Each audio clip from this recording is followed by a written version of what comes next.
안녕하세요. 커피앤톡입니다. 오늘도 와주셔서 감사드리고요.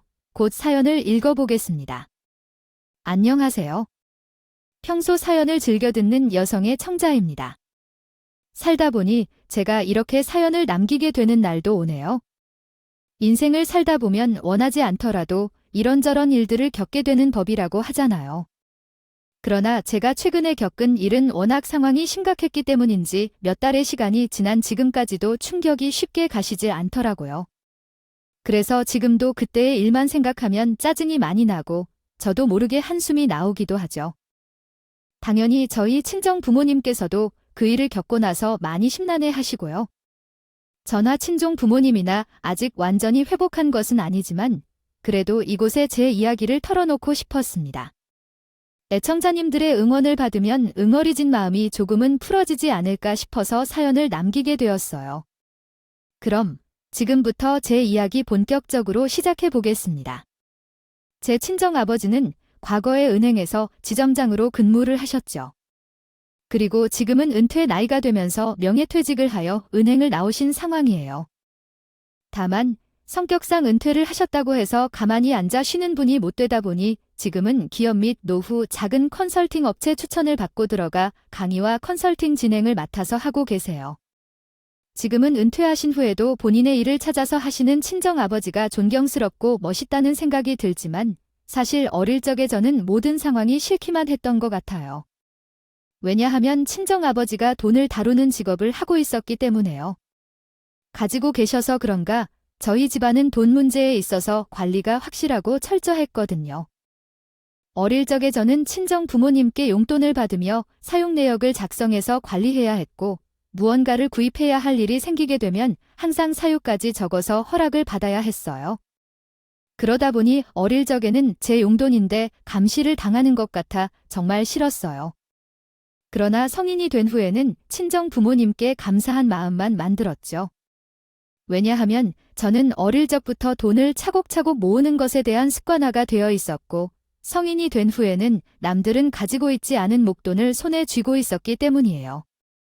게다가 친정아버지께서 주기적으로 경제교육만큼은 확실히 하셨기 때문에 저는 또래보다 경제 지식이 훨씬 많았고요. 경제 흐름을 읽을 줄 알고 있었는데 손에 목돈까지 쥐고 있겠다 돈을 불리는데 훨씬 유리했어요.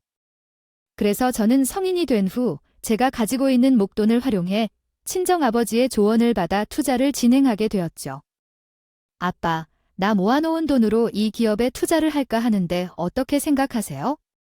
얼코르 군대, 투자는 이미 성장한 기업보다는 앞으로 성장할 가능성이 있는 곳에 골라서 하는 게 좋아. 그러니까 내가 선택한 기업 말고 여기 옆에 보이는 저 기업에 투자해보는 건 어떠니? 네, 좋아요.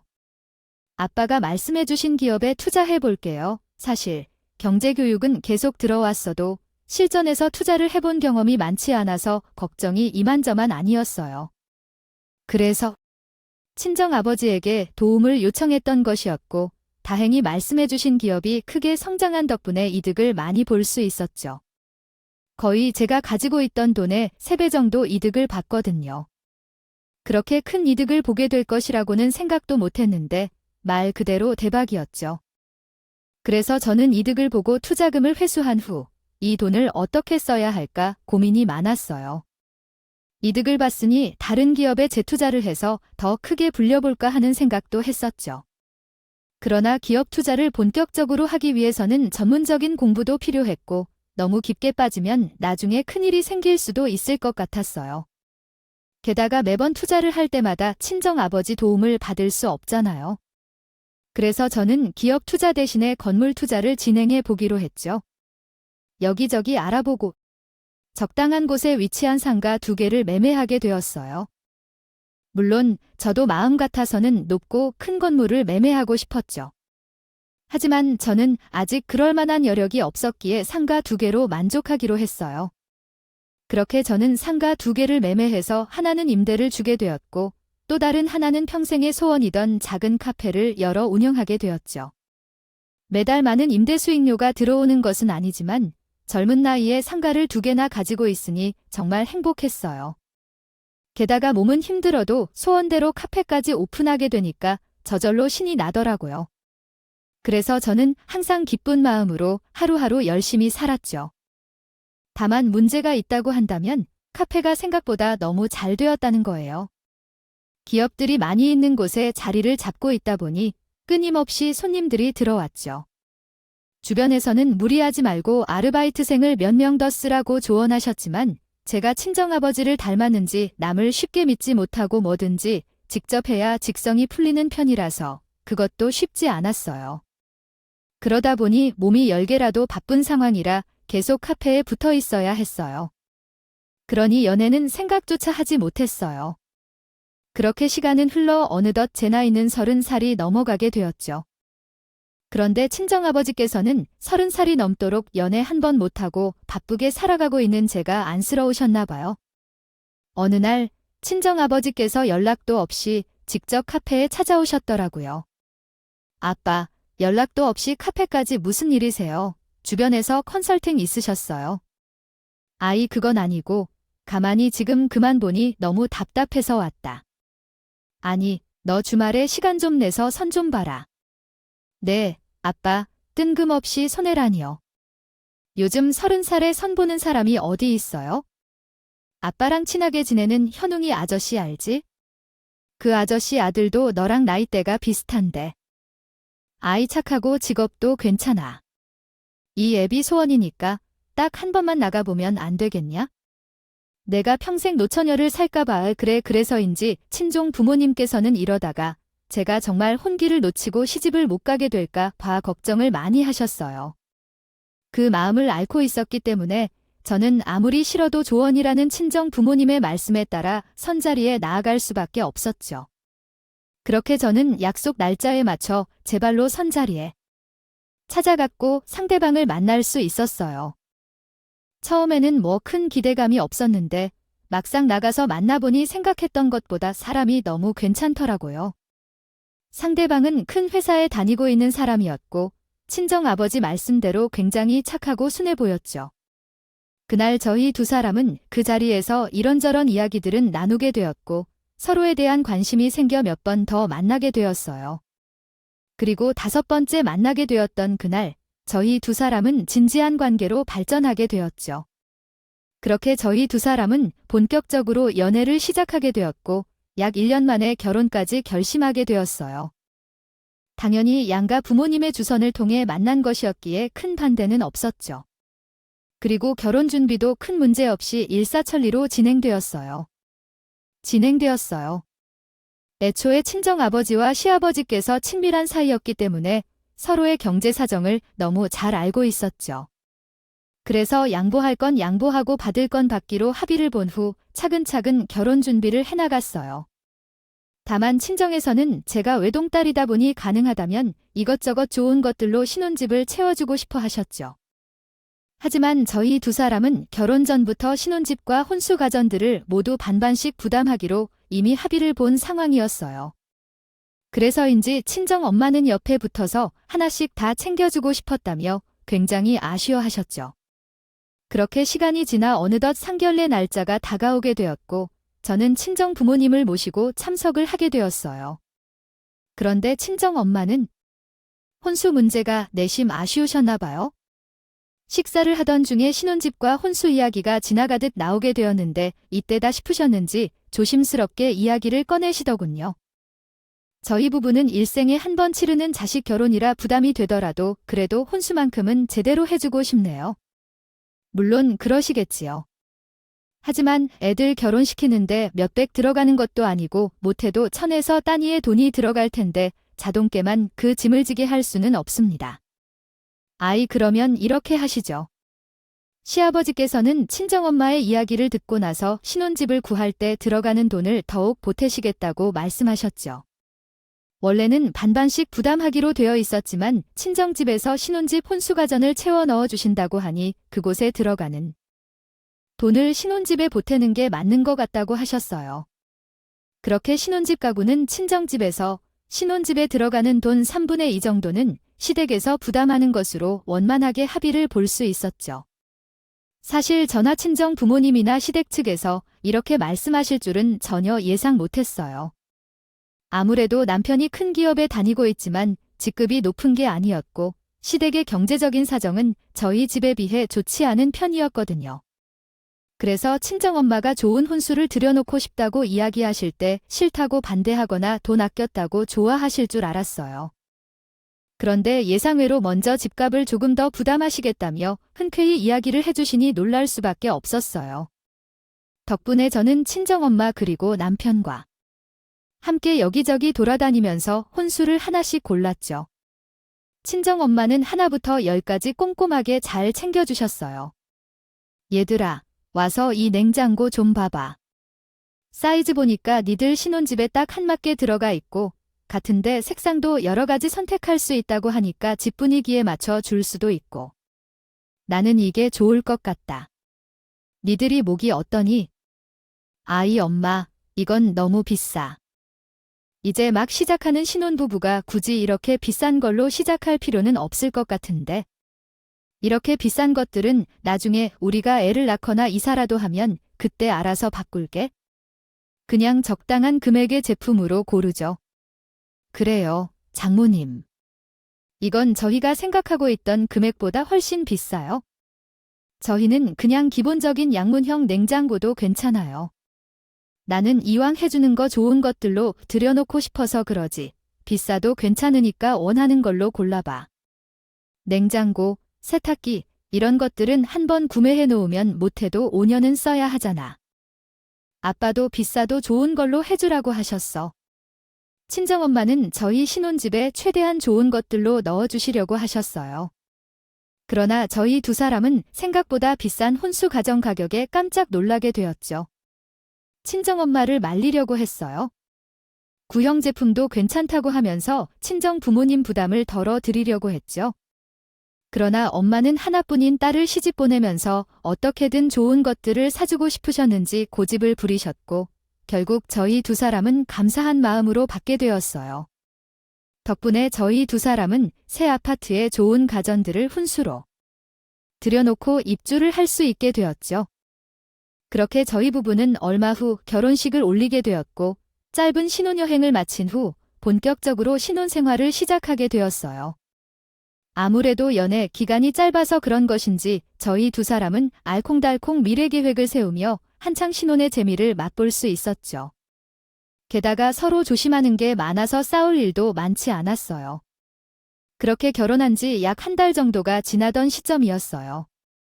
저는 결혼을 했어도 여전히 카페에 출근하여 모든 것을 직접 관리했어요. 물론 아르바이트생도 믿을 수 있는 사람 딱 한 명만 채용했죠. 그러던 어느 날 여느 때와 같이 카페에 출근했는데 아르바이트생이 저를 발견하더니 서류 봉투 하나를 가지고 와서 내미는 거예요. 사장님, 아까 1시간 전 즈음에 퀵서비스로 서류 하나가 왔어요. 퀵서비스가 왔다고? 이상하다. 여기로 올 게 없는데? 저는 난생 처음 있는 일을 고개를 갸우뚱하며 아르바이트생에게 서류 봉투를 받아들였고 보낸 사람 이름을 확인했어요. 그런데 아무리 살펴보아도 보낸 사람 이름이나 주소 같은 정보는 적혀 있지 않더라고요. 영문 모를 서류 봉투를 열어보기가 조금은 찝찝했지만 일단 무엇이 들어있는지 확인은 해봐야 했기에 떨리는 마음으로 열어보게 되었죠. 그런데 그 안에는 꽤 많은 것들이 들어있더라고요. 그래서 하나씩 꺼내 확인을 해보았는데 정말 두 눈을 보고도 믿기지 않았어요. 너무 충격적이라서 제가 보면 안 되는 판도라의 상자를 깬 것 같은 그런 느낌이 들었거든요. 저는 너무 당황스러워서 말이 밖으로 나오지 않았고요. 손이 덜덜 떨렸지만 서류 봉투 속에 들어있던 쪽지를 꺼내 힘겹게 열어보았죠. 그쪽도 피해자인 거 알고 제가 보낸 서류 확인한 후에 충격 많이 받았을 거라는 거 잘 알고 있어요. 저도 이제 결혼한 지 딱 한 달 된 사람한테 이런 못된 짓 하고 싶지는 않지만 급한 사정이 있어서요. 서류 확인해 보셨다면 아시겠지만 그쪽 남편과 제 아이는 혈육관계이고요. 나중에 어떻게 쓸지 몰라서 그쪽 남편이 놓고 간 칫솔로 저희 아이와 유전자 검사해 놓은 거예요. 그리고 검사한 지 시간이 꽤 지난 상태라 혹시나 의심할 수도 있을 것 같아서 그쪽 남편이랑 제가 만났을 때 사진이랑 임신했을 때 찍은 사진, 초음파 사진, 그리고 아이 사진까지 함께 보낼게요. 만나야 하는 급한 사정이 있어서 그러니 일단 좀 만나주시겠어요? 제가요. 그쪽 카페로 찾아가는 건 싫어하실 테니 주소 적어서 보낼게요. 올 때까지 기다릴 테니 꼭 좀 나와주세요. 저는 그 쪽지를 보자마자 너무 놀라서 한동안 멍하니 있을 수밖에 없었어요. 제대로 된 설명 없이 서류와 사진들만 잔뜩 보내놓고 무작정 만나자고 하다니요. 저는 이게 대체 무슨 상황인가 싶어 엄청 혼란스러웠죠. 처음에는 도저히 보고도 믿겨지지가 않아서 분명 이건 조작된 거라고, 누군가 저에게 돈을 뜯어내기 위해 못된 짓을 꾸미는 거라고 믿고 싶었어요. 그래서 처음에는 그냥 깔끔하게 무시해버릴까 하는 생각도 했었죠. 그런데 만약 쪽지에 작성되어 있는 내용이 진짜라면 집안이 풍비박산 날 만큼 정말 큰일이잖아요. 그리고 그냥 무시해버리기에는 이미 사진과 유전자 검사 서류까지 확인한 상황이라요. 계속해서 신경이 쓰일 것 같았어요. 그렇다고 남편에게 무작정 전화해서 따지기에는 서류 봉투 속에 들어있는 것들이 너무 많았고 순순히 실토할 것 같지는 않더라고요. 그래서 일단 저는 그 여자에게 확인부터 하는 게 맞는 것 같아 속는 셈치고 쪽지에 적혀있는 주소를 찾아가게 되었어요. 물론 이미 카페에 퀵 서비스가 도착하고 시간이 꽤 지난 상황이어서 반나오나 보다 하며 그냥 돌아가지 않았을까 하는 생각을 하기는 했죠. 그런데 도착해보니 그 여자는 쪽지에 작성되어 있던 것처럼 끝까지 저를 기다리고 있더라고요. 그리고 이미 제 얼굴을 알고 있는 것인지 여기저기 두리번거리고 있는 저를 보며 살짝 손을 들더니 이쪽으로 오면 된다고 이야기를 했어요. 저는 그 여자를 만나자마자 인사 한마디 없이 서류 봉투를 내밀며 따지듯 묻기 시작했죠. 그쪽이 나한테 퀵 서비스를 보낸 사람 맞아요? 이 안에 들어있는 게 대체 뭐죠? 그리고 급한 사정이 대체 뭐길래 이런 걸 나한테 보낸 거예요? 제가 다 설명드릴 테니 일단 진정하고 앉으세요. 바로 남편에게 전화해서 따지려다가 일단 그 좀 만나보고 확인하는 게 좋을 것 같아서 왔어요. 그러니까 하나도 빼놓지 말고 있는 그대로 다 말씀해 주세요. 저는 잔뜩 흥분해서 이게 어떻게 된 일인지 당장 이야기해보라며 난리를 쳤어요. 그랬더니 그 여자는 저에게 청탁을 하나 내밀더라고요. 어느 정도는 예상하고 있겠지만 본인 이야기를 들으면 많이 놀랄 수도 있을 것 같아 준비했다면서 일단 먹고 이야기하자 했죠. 그래서 저는 하는 수 없이 그 여자가 내민 청탁을 받아들였어요. 빨리 이야기나 시작하라고 했어요. 그랬더니 그 여자는 제 눈치를 살피며 조심스럽게 이야기를 시작했죠. 준혁 씨랑 저는 대학교 시절부터 만난 사이였어요. 아이는 3년 전에 출산했고 꽤 오래 만난 사이라 임신 소식을 알고 나서는 바로 동거를 시작했고요. 결혼이 아니라 동거를 했다고요. 아이까지 출산을 했는데 왜 동거를 하죠? 그쪽도 아이 낳고 정상적인 가정에서 애를 키우고 싶었을 텐데요. 부모님께서도 아이 낳은 딸 보며 가만히 있지는 않았을 텐데 그게 저는 부모님이 모두 돌아가셔서 안 계신 상황이었고 준혁 씨 아버지는 제가 아이를 낳은 사실을 아직도 모르시거든요. 아버님께서 남편한테 애가 있는 사실을 모르신다고요? 아니, 3년이나 됐는데 그게 말이 되나요? 정말이에요. 저도 왜 혼인신고하고 정상적인 가정에서 저희 아이 키우고 싶지 않겠어요. 저도 집에 인사드리고 가족으로 인정받고 싶었다고요. 그런데 준혁 씨랑 어머님이 자꾸 인사드릴 시기를 미뤘어요. 저는 대체 이게 무슨 소리인지 당초에 이해가 되질 않더라고요. 서류를 보낸 여자 말로는 엄하신 시아버지만 빼고 시누이와 시어머니까지 아이를 낳은 소식을 다 알고 있었다고 했어요. 그리고 본인은 시어머니에게 인사를 드렸으니 조만간 결혼식을 올릴 수 있겠지 생각했다고 했죠. 그러나 예상외로 남편과 시어머니는 자꾸 핑계를 대며 시아버지에게 아이 소식을 알리는 것을 미뤘대요. 임신을 했을 때는 시아버지가 워낙 엄하신 분이라 큰 소리가 나면 유산 위험이 생길 수 있다고 하면서 아이가 나오면 정식적으로 허락을 받겠다는 말을 했다고 했죠. 그리고 출산을 한 이후에는 시아버지가 잠시 해외에 나가 계신다는 말도 안 되는 핑계를 대며 그 여자를 달렸다고 하더라고요. 그들의 태도에 서류를 보낸 여자는 너무 서운했지만 아이도 있는 상황인데 조만간 말씀드리겠지 하면서 기다렸다고 했어요. 하지만 남편과 시어머니는 시아버지 앞에 본인을 소개시킬 생각이 없는 듯 보였다고 했죠. 시간은 점점 흐르고 아이는 계속 크고 있는데 언제까지 동거 상태로 살 수만은 없었고 결국 그 여자는 남편 바가지를 긁기 시작했다고 했어요. 하지만 남편은 그러거나 말거나 신경도 쓰지 않더니 어느 순간부터는 적반하장으로 오히려 화만 냈다고 하더라고요. 그러니까 애는 왜 나 하나서 골치 아프게 하냐며 잠깐 재미로 만난 거라는 헛소리까지 내뱉었다고 했죠.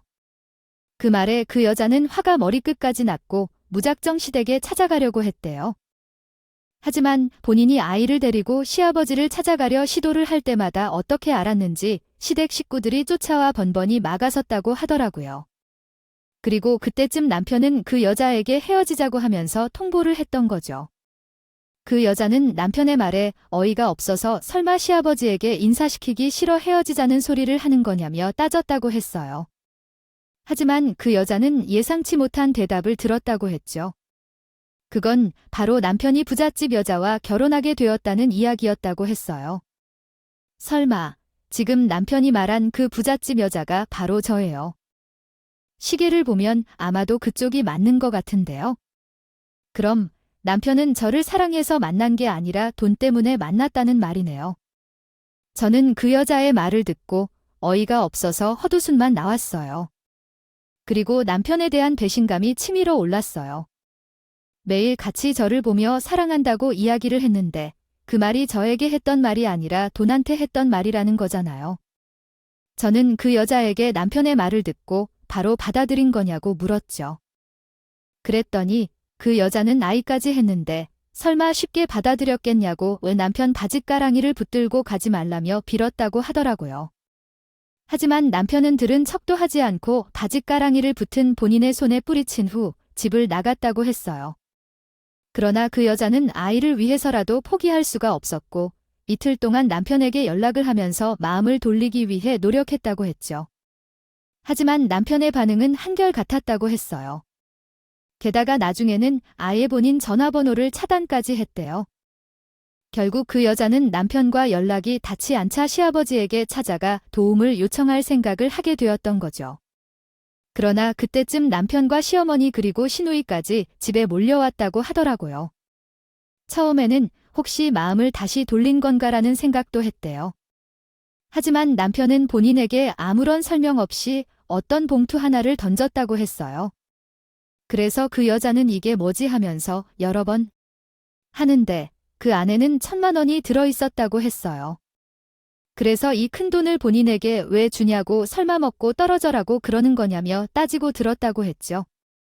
그랬더니 남편은 잘 알고 있으면서 입 아프게 뭐하러 되묻냐고 하더니 그 돈으로 애 잘 키우며 잘 살라고 했다더군요. 그리고는 나중에 우리 집에서 재산을 물려받게 되면 한 1억 정도 떼어서 수고비로 더 주겠다는 이야기를 했대요. 그 여자는 너무 황당하고 어이가 없었지만 누구보다 귀한 아들을 아버지 없는 자식으로 만들고 싶지는 않았다고 했죠. 그래서 자존심이 상하더라도 그들을 붙잡고 본인이 잘하겠다며 시아버지는 앞으로 만날 생각조차 하지 않겠다면서 매달렸다고 했어요. 그러나 그들은 애절하게 비는 그 여자를 뿌리치고는 1,000만 원 줬으니까 앞으로 연락하지 말라고 한 후에 가버렸 별표 별표돼요. 그리고 그날 이후로 더 이상 연락이 되지 않았다고 핵별표 조 별표. 그 여자는 그들의 태도를 보면서 시아버지에게 찾아가도 달라질 것은 없을 것 같다는 생각을 했대요. 그래서 결국 남편을 포기하게 되었다고 하더라고요. 대신 앞으로 평생 무슨 일이 있어도 남편과 시댁 식구들에게 아이를 보여주지 않겠다고 다짐했다고 핵별표 조 별표. 그런데 저는 그 여자의 말이 조금 뭔가 이상한 거예요. 아니, 아이를 혼자 키우기로 다짐했는데 왜 저에게 그런 서류를 보낸 건지 궁금했어요. 아이를 혼자 키우기로 다짐했다면서 저한테 이런 소리를 보낸 이유가 뭔가요? 혹시 이제 와서 억울한 마음에 복수라도 하려고 보낸 거예요? 그 별표건 별표 족지를 보셔서 아시겠지만 급한 사정이 생 별표 별표거든요. 그러니까 대체 그 급한 사정이라는 게 뭐냐고요? 사실 이틀 전에 저희 아이를 어린이집에 등원시키려다가 교통사고가 났거든요. 제가 급한 마음에 그 상황에서 아이가 다치지 않도록 꽉 안았는데 수술을 해야 하는 상황이 되었어요. 그래서요, 남편한테 아이가 수술한다는 이야기라도 전하고 싶은 건가요? 그게 아니라 저희 아이가 RH-A형이에요. 쉽게 말해 희소혈액이라서 똑같은 RH-의 0 혈액만 수혈을 할 수 있게 되어 있는데 저는 희소혈액형이 아니다 보니 아이에게 수혈이 불가능하고 병원에는 희소의 혈액형 혈액 자체를 보유하고 있지 않아서요. 그럼 제 남편 혈액 때문에 저를 찾아왔다는 말이에요.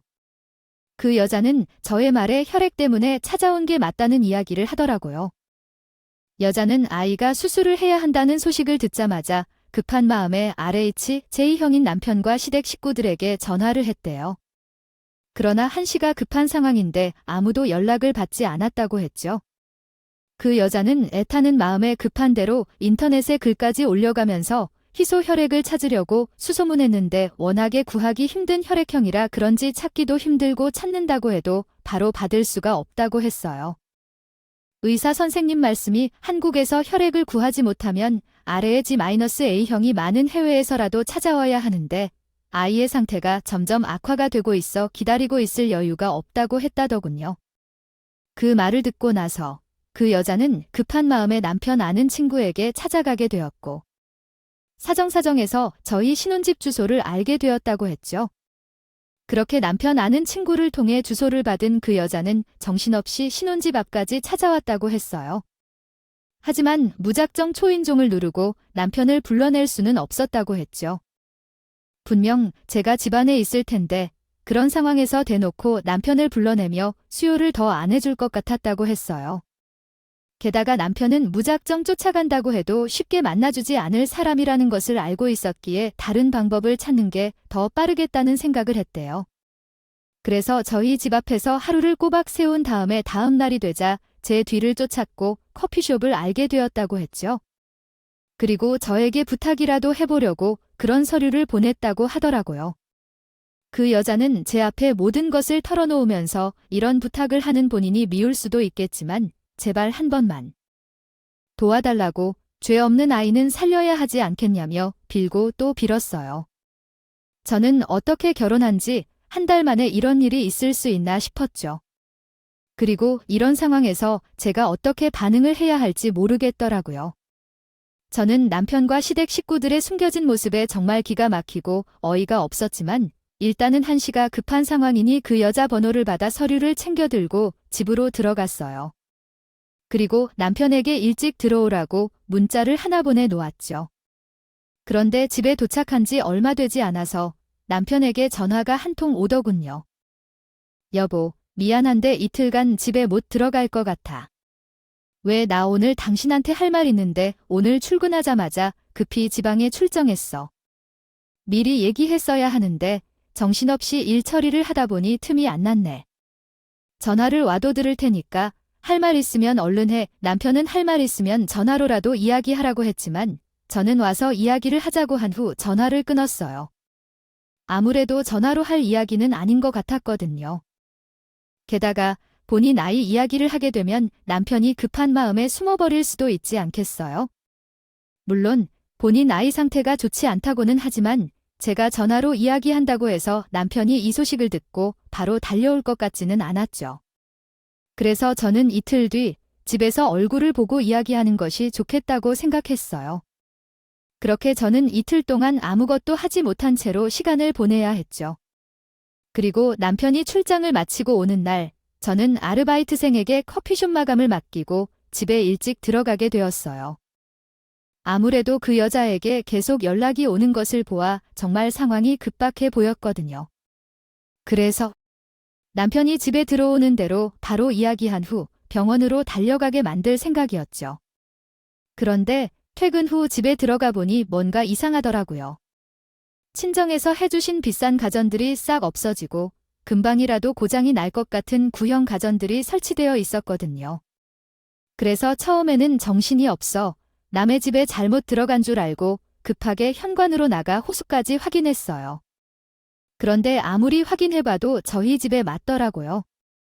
그래서 저는 혹시 집에 도둑이라도 들었나 싶어서 급히 경비실로 뛰어가 복도 CCTV를 확인했죠. 그런데 정말 황당하게도 저희 집에 있는 가전들을 모두 털어간 범인은 바로 신우와 시어머니였어요.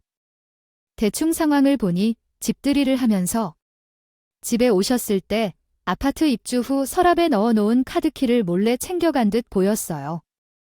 안 그래도 폭발할 것 같은 이 상황에 비싼 가전들까지 싹 다 빼앗았으니 저는 속이 부글부글 끓더라고요. 그래서 저는 CCTV 녹화본을 복사한 후 곧장 차를 끌고 시댁에 찾아가게 되었어요. 그렇게 시댁에 도착해보니 시아버지는 안 계시는데 됐고 시어머니는 좋다고 TV를 보면서 깔깔대고 있었죠. 저는 그런 시어머니 앞으로 가서 지금 뭐 하시는 거냐며 따지고 들었어요. 아니 어머니, 저희 집에 혼수로 들여놓은 가전들 다 어떻게 하셨어요? 어떻게 남의 집 카드키를 몰래 가져가서 집안에 있는 가전들이 훔쳐가시냐고 했어요? 아, 너 지금 무슨 소리를 하는 거냐? 내가 니들 신혼집에 있는 가전들을 왜 훔쳐가 가지고 가셨잖아요. 이렇게 증거가 있는데도 모르쇠로 일관하실 거예요. 시어머니는 사실대로 털어놓을 생각이 전혀 없는 듯 보였죠. 그래서 저는 시어머니 앞에 경비실에서 복사해온 CCTV 영상을 보여주며 이게 무슨 짓이냐고 난리를 쳤어요. 그랬더니 시어머니는 반성하는 모습은 하나도 없고 오히려 당당하게 나오는 거예요. 이야기를 들어보니 신혼집에 있는 가전들을 모두 신우한테 줬다고 하더라고요. 저희 집 가전은 누구 마음대로 아가씨한테 주세요. 아니, 신우이가 얼마 전에 아파트 월세로 들어가자 않았냐. 그런데 가서 보니까 아유, 옵션은 하나도 없고 직접 다 채워 넣어야 한다고 하더라. 그래서 급한 대로 내내 집에 있는 가전들내 신우이한테 주고 중고로 물건 채워놨다. 어머니, 옵션이 없으면 직접 구매해서 채워 넣어주셨어야죠. 그걸 왜 저희 친정에서 해주신 비싼 가전들로 해결을 하세요? 저는요, 중고 물품 쓸 생각도 없고 친정에서 신경 써서 해주신 훈수 빼앗길 마음은 더더욱 없으니까 다시 되돌려주세요. 아니, 너는 다른 사람도 아니고 동생 같은 시누이인데 새언니가 그 정도는 양보를 해줄 수도 있는 거 아니냐? 아니, 그걸 왜 제가 양보를 해야 하죠? 아가씨도 돈 벌고 있는 상황이고 필요하면 직접 구입해서 써야죠. 아이고, 너무 빡빡하게 굴지 말고 내가 이해 좀 해줘라. 다른 사람들에게 비하면 너는 천국 같은 곳에서 사는 거다. 원래 신혼집은 좁디 좁은 곳에서 준 꿈을 품쓰는 거야. 시작은 검소하게 하는 것이다. 저는 샤머니의 말을 듣고 기가 막혀서 헛웃음만 나왔죠. 제가 한참 동안 어이가 없다는 듯이 웃어대니까 시어머니는 기분이 나빴는지 지금 본인을 비웃는 거냐며 어디서 며느리가 시어머니 앞에서 그딴 태도를 보이냐고 넣어봐야 내 말 난리를 쳤어요. 그러나 저는 시어머니가 뭐라고 하든지 신경을 쓰지 않고 단호하게 대처했죠. 어머니, 저희 집에서 가지고 간 것들 다시 원상복구해 놓으세요. 만약 다음 날까지 원상복구 안 되어 있으면 분명히 후회할 일 생기실 겁니다. 왜 경찰서에 신고라도 하시게? 어차피 니들 2주 전에 혼인신고했다면서 이제 한 가족으로 묶여 있어서 경찰서 신고는 소용없다. 원래 가족끼리는 그 모식갱이냐? 친족 상두례 때문에 처벌 안 받는다더라. 그리고 준혁이도 이미 다 알고 있는 일이니 내가 아무리 방방 뛰어도 소용없다. 저는 분명히 다음 날까지 물건들 되돌려 놓으라고 경고했습니다. 만약 원상복구 안 되어 있으면 앞으로 일어날 일 알아서 감당하세요. 저는 이 말의 끝으로 뒤에서 난리치는 시어머니를 뒤로 한 채 그냥 시댁을 나와 버렸어요. 물론 제가 누군가에게 지는 사람은 아니었기에 더 따지고 될 수도 있었고 어떻게든 혼수가 전을 되찾아올 수도 있었죠. 그러나 어차피 이보다 더 어마어마한 일을 기다리고 있는 상황이었고 제가 LS자 하나도 조만간 자동적으로 돌려받게 될 것이라고 생각했어요. 그래서 저는 곧장 시댁을 나와 차를 끌고 친정집에 가게 되었죠. 원래는 바로 집에 들어가서 남편 놈에게 따지고 될 계획이었어요. 하지만 남편의 실체를 알게 되고 시어머니와 신혼년의 막무가내 행동을 보니 앞으로 한 가족으로 살지 못할 것 같았거든요. 그래서 친정 부모님에게 이혼 문제를 상의하기 위해 찾아가게 된 것이었죠. 우리 딸이 시간에 여긴 웬일이야? 혹시 이 서방이랑 싸운 거야? 그게 말씀드릴 게 있어서 왔어요. 아니, 이 시간에 무슨 말을 하려고. 일단 앉아서 얘기하자. 저는 그날 친정 부모님에게 제가 알고 있는 모든 것을 알리게 되었어요. 물론 모든 것을 말씀드리기까지 도저히 입이 떨어지지 않아서 애를 먹기는 했죠. 사실 결혼한 지 한 달 만에 부모님께 쉽게 드릴 수 있는 이야기는 아니잖아요. 하지만 언젠가는 모두 알게 될 일이었고, 저는 차분하게 가지고 간 증거물들을 보여드리며 남편이 모두를 속인 것과 신혼집의 상황까지 말씀드려야 했어요. 그리고 이혼을 할 생각이라는 것까지 밝히게 되었죠. 당연히 예상했던 대로 친정 부모님은 당장 시댁에 쫓아가 머리채라도 쥐어뜯어야겠다며 노발대발 화를 내셨어요. 그러나 저는 그런 친정 부모님을 말렸죠. 왜냐하면 돈 없는 사람에게 할 수 있는 최대의 복수는 돈으로 혼내주는 거라고 생각했기 때문이에요. 그래서 저는 친정아버지에게 잘 알고 계시는 변호사님을 불러달라 부탁을 드렸어요. 저의 이야기에 친정아버지께서는 곧장 변호사님을 불러주셨죠. 그렇게 저는 변호사님이 집에 도착하신 후 본격적으로 상담을 진행하게 되었어요.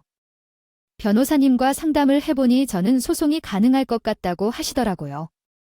다행인지 불행인지 결혼 준비를 할 때 남편에게 돈을 빌려준 적이 있었거든요. 당신 남편은 신혼집을 구하는데 돈이 조금 모자라다면서 1,000만 원만 빌려달라고 했었고 조만간 시어머니가 구해서 보내주실 거라고 했었어요. 그러나 결혼 이후에도 빌려간 돈에 대해서는 소식이 전혀 없었던 상황이었어요. 제가 그들 속을 뜯어본 게 아니니 정확하게 알 수는 없었지만 아무래도 1,000만 원은 결혼을 핑계로 떼어먹으려고 한 듯 보였죠. 그리고 액수가 맞는 것은 물론 상황이나 돈을 빌려간 시기를 보니 저에게 빌려간 돈은 그 여자에게 준 것 같았어요. 저는 그날 변호사님과 상담을 한 후 위자료와 재산 분할을 포함해서 3억짜리 숫자를 작성해 받게 되었어요. 마음 같아서는 위자료만 3억을 가지고 오고 싶었지만 상담을 받아보니 위자료에도 한도가 있다고 하더라고요. 그래서 저는 최대한으로 받을 수 있게 작성해 달라고 부탁을 드렸죠. 사실 원래 소장은 당일에 작성해주는 경우가 많지 않은데 변호사님께서 사장을 들으신 후 하루라도 빨리 절차를 진행하는 게 좋겠다며 현장에서 작성을 해주셨어요. 물론 늦은 저녁이라 이혼 소송 접수는 여러 가지 분들 있어야 가능하더라고요. 다음 날이 될 거라고 하셨죠. 그래서 저는 작성이 완료된 소장 복사본을 받아 곧장 친정 부모님과 함께 시댁에 찾아가게 되었어요. 그리고 가는 길에 남편에게 전화를 걸어 당장 시댁으로 오라고 통보를 했죠. 그렇게 저는 시댁에 다시 도착하여 들어가게 되었어요. 다행히 시아버지께서도 시댁에 들어와 계신 상황이었고 얼마 후 남편도 도착하게 되었죠. 그런데 시어머니는 끝까지 상황 파악을 하지 못하고 큰 소리를 치더라고요. 아니, 너는 아까 와서 한바탕 난리를 치고 가놓고 왜 또 왔냐? 왜 이번에는 사돈이 이용해서 야비하게 나오려고 그러는 거냐? 어머니가 어떻게 생각하는지 관심 없으니 그렇게 생각하고 싶으면 하세요. 이후에 저는 시어머니가 뭐라고 하던지 말든지 무시를 한 후 남편 놈에게 숫자 소리를 건넸어요. 그랬더니 서류를 열어본 남편과 시부모님은 아주 난리가 나게 되었죠. 그러면서 본인이 무슨 잘못을 했다고 이혼 소장을 받아야 되냐고, 그리고 무슨 위자료에 재산 분할을 3억씩이나 받아가겠냐고 하는 거냐며 방방 뛰었어요.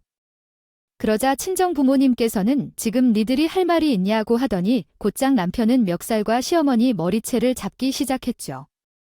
시아버지는 갑자기 왜 이러는 거냐며 굉장히 당황스러워 하시더니 일단 놓고 이야기를 하자고 하면서 말리기 시작했어요. 하지만 저와 저희 친정 부모님은 이미 눈이 돌아간 상황이었죠. 그래서 저는 이혼당할 이유가 없다는 그들 앞에 코웃음을 치며 그 여자에게 받은 서류 봉투 속 증거물들을 보여주었어요. 그리고 시어머니가 남의 신혼집에 들어와요. 혼수로 해주신 가전들을 훔쳐가는 모습이 찍힌 CCTV 영상도 보여줬죠.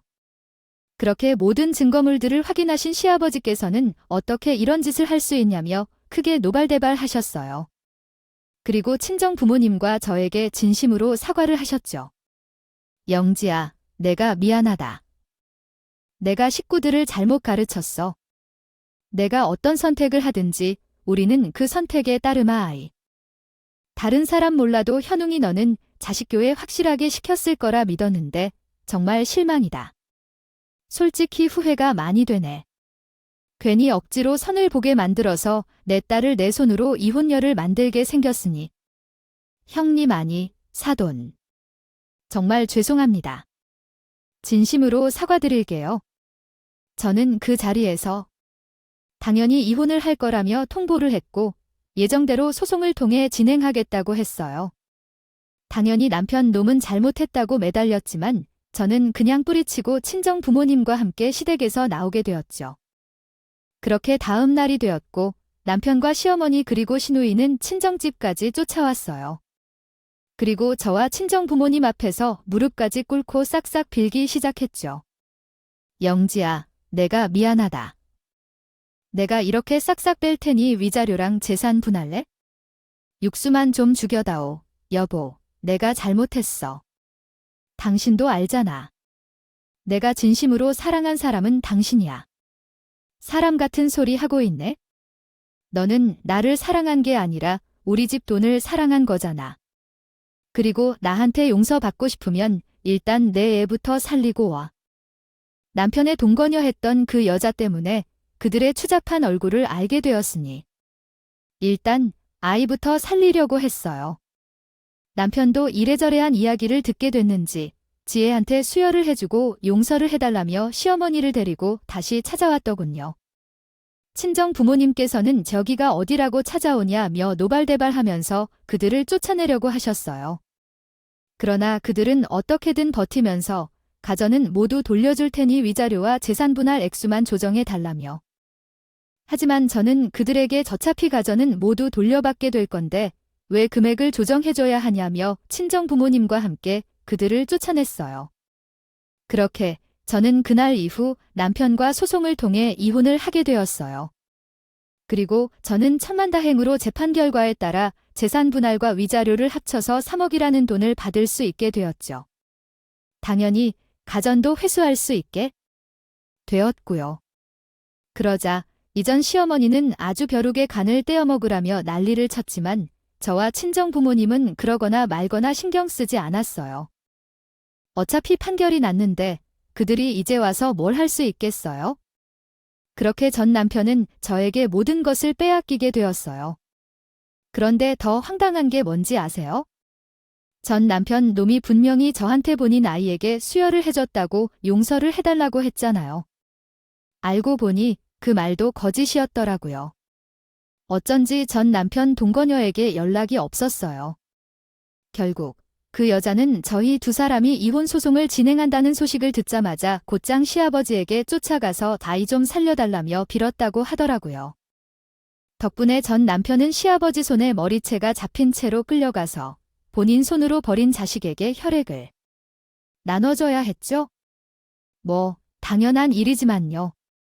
그리고 그 여자와 나중에 이 이야기를 공유하며 그 여자는 저에게 신경을 써줘서 정말 고맙다고 하였어요. 저와 친정 부모님은 이번 일을 겪고 나서 참 힘든 시간을 보내야 했어요. 특히 친정 아버지는 본인 손으로 저를 이혼녀로 만든 것 같다며 연신 미안하다는 사과를 하셨죠. 하지만 저는 친정 아버지를 원망하지 않아요.